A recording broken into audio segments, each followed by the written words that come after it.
You मिठो भनिदिनु भएकोमा धेरै धेरै धन्यवाद। फेरि पनि आउनु होला हाम्रो चाउमिन खानालाई, सम्झिनु होला यो बाटो परेको बेला सधैँ आउनु होला है त। सधैँ त भन्नु मिल्दैन होइन, यो आफै भिडियो भयो।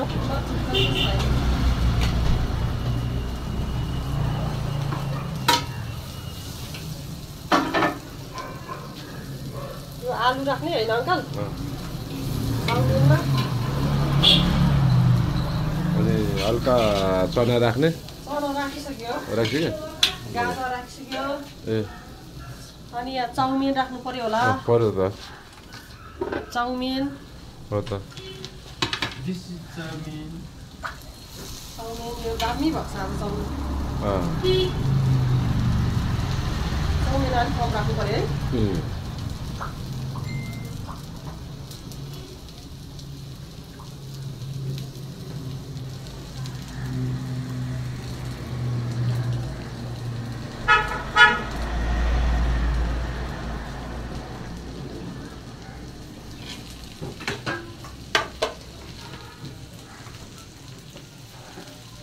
नुन राख्नु पर्यो होला।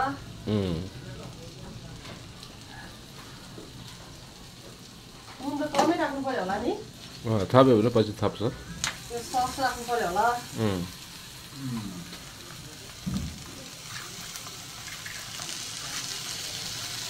टक्क लगाएर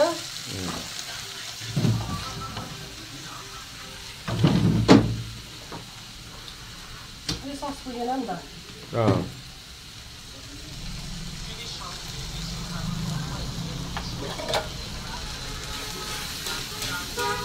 केचप पनि त्यहीँ हालिदिने क्या?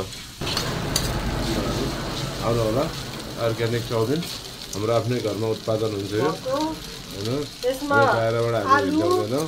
आलु अनि त्यसपछि गाजर, चना, सुकुटी, चाउमिन, बन्दा सबै राखेर के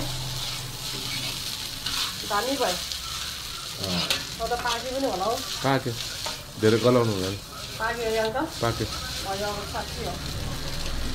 म प्लेट ल्याउँछु है अङ्कल। ल त प्लेट।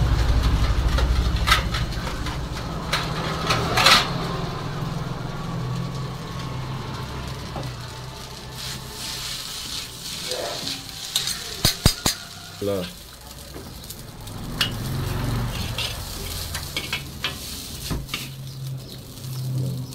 चुली भइसक्यो, अझै हाल्दै हुनुहुन्छ साउनीले। ल हेर्नुहोस्, उहाँ हुनुहुन्छ साउने। चाउमिनको पनि भिडियो खिच्दै अङ्कलले आई। ओके, यस्तो दामी ल खाने पाउँदा यता हुनुहुन्छ। हजुर, यो चाहिँ अङ्कलको भएको है। ल ओके। चम्चा पनि दिनु पर्यो होला नि त। हजुर पर्यो त। ल भिडियो बनाइदिनु भएकोमा धेरै धेरै thank you. Thank you, welcome. हाम्रो यहाँ साउनीले बनाउनु भएको चाउमिन कस्तो रहेछ चाखौँ? वाउ कस्तो छ अङ्कल? अब न्याम गर्नु न। मिठो। हजुरलाई कस्तो लाग्यो हाम्रो यहाँको चाउमिन? मिठो छ, मिठो छ, एकदम मिठो छ।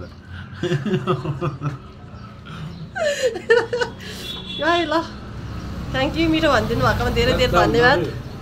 फेरि पनि आउनु होला हाम्रो यहाँको चाउमिन खानालाई, सम्झिनु होला यो बाटो परेको बेला सधैँ आउनु होला है त।